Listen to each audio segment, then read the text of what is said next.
Assalamualaikum, selamat pagi, siang, sore, malam, jam berapapun ketemu dengan channel ini lagi. Kali ini di segmen Pojok Emak akan ngebahas apa ya? Tentunya sesuatu yang viral dan tentunya berhubungan dengan dunia perempuan. Oke, kali ini kita akan ngebahas satu buah topik yang lumayan viral ya, karena ini menyangkut salah seorang perempuan yang berada di Den Haag, Belanda, yang bersangkutan adalah WNI ya, dan yang mengalami pelecehan yang dilakukan oleh salah seorang mantan pejabat yang telah resmi dipecat ya. Oke, berdasar keputusan. Nah, sekarang kita nggak akan ngebahas masalah politiknya. Ini tentunya sama-sama tahu ya. Jadi ada, bagi yang nggak tahu, ini ada seorang warga negara Indonesia ya yang berada di Belanda yang kemudian menjadi petugas pemilu ya waktu itu ya, PPLN, dan kemudian mengalami pelecehan yang dilakukan oleh salah seorang pejabat di Indonesia. Nah, kita akan ngebahas dua komentar netizen yang paling banyak berseliweran yang emak baca ya. Yang pertama adalah, "Kak, ini tuh loh bukan kasus pelecehan, ini tuh kasus suka sama suka."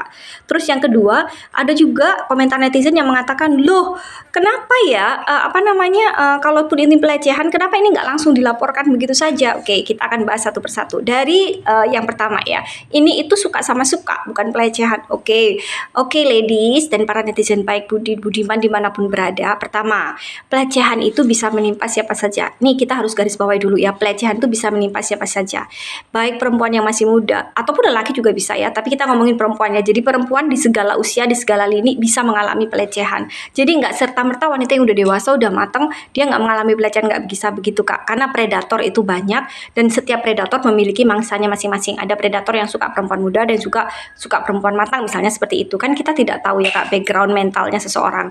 Nah oke, jadi satu yang kita garis bawahi, pelecehan bisa menimpa siapa saja, baik muda ataupun wanita yang sudah dewasa ataupun berusia matang. Kemudian yang kita garis bawahi juga, predator itu bisa beraksi, predator pelaku pelecehan ya, kita sebut ya sebagai predator di sini. Jadi predator atau pelaku pelecehan ini itu bisa beraksi dengan menggunakan satu, pertama pakai kekerasan tuh, memaksa pakai kekerasan bahkan sampai menghilangkan nyawa, banyak kan kasus seperti itu. Terus kemudian juga ada pelaku pelecehan atau predator yang menggunakan metode dengan verbal ya atau ucapan ya. Jadi bukan sekedar catcalling ya, tapi ini pelecehan yang berupa ke badan ya. Jadi bukan sekedar catcalling, verbalnya itu yaitu dia bermain dengan kata-kata, dia bermain dengan kalimat, dia mempengaruhi pola pikir kita, alam bawah sadar kita, dan ini bisa mengenai atau bisa mendapatkan korbannya jika korbannya itu kalau tidak, misalnya masih muda ya, masih labil, ataupun wanita dewasa yang sedang labil. Jadi misalnya kita dalam posisi we don't know exactly what happened ya, tapi kan dalam hidup kita tuh pasti akan ada up and down, ada waktu turunnya, ada mental kita waktu lagi nggak bagus. Nah, para pelaku-pelaku pelecehan atau predator-predator pelecehan seperti ini tuh bisa masuk dengan cara seperti itu. Jadi ini bukan sama suka, tapi kita itu secara tidak sadar ya, alam bawah sadar kita itu kita kayak dibimbing untuk melakukan sesuatu yang sesuai kehendak dia, bukan atas dasar keinginan kita. Itu juga termasuk pelecehan Kak ya. Terus kemudian yang kedua, kenapa sih nggak langsung lapor aja Kakak yang baik budi? Karena kita tuh nggak di posisi korban. Jadi secara teori kita akan bilang, loh lapor aja langsung kalau merasa dirinya dilecehkan. It is not that easy Kak. Jadi pertama, pasti itu ada beberapa korban yang bisa bereaksi cepat seperti itu. Ya udah laporin, aku nggak suka diriku dibegitukan. Tapi ada juga yang kayak mengalami fase denial. Jadi kayak misalnya bisa jadi si korban ini mengalami fase denial ya, karena kita nggak tahu ya. Bisa jadi karena kan dia pasti ada posisi di luar negeri itu, dan kemudian dia juga dalam usia yang dewasa gitu kan. Jadi dia merasa, masa sih aku melakukan hal seperti itu? Pasti kemungkinan menurut emak dia mengalami fase denial. Jadi kayak nggak mungkin aku melakukan ini, it's not right. Itu aku mau, atau semacam itu. It's a kind of denial.